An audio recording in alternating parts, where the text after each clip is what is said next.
Hello, আসসালামু আলাইকুম। আজকে একটা রিফ্রেশমেন্ট জুস বানিয়ে দেখাবো ইফতারির জন্য। আমার লাগবে একটা কচি ডাব,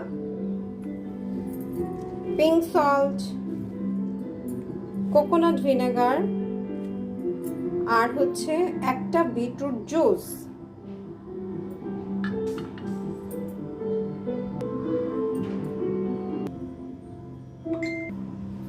এখন আমি হাফ চা চামচ পিঙ্ক সল্ট দিয়ে দেব,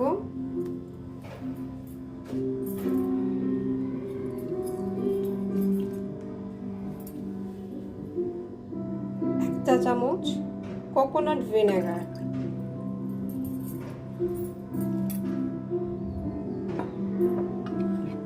ব্লেন্ড করা বিটরুট জুস,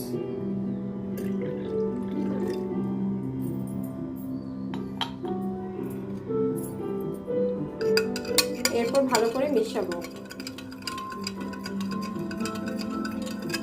হয়ে গেল আমাদের রিফ্রেশমেন্ট জুস ইফতারের জন্য। সবাই বানিয়ে খাবেন, কেমন লাগলো জানাবেন আমাকে।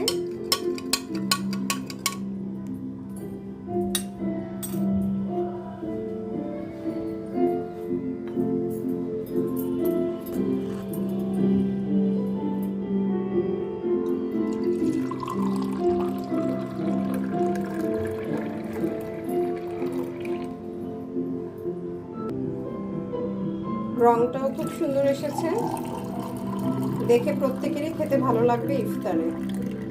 সবাই বানিয়ে খাবেন, জানাবেন কেমন লাগলো। আল্লাহ হাফেজ, আসসালামু আলাইকুম।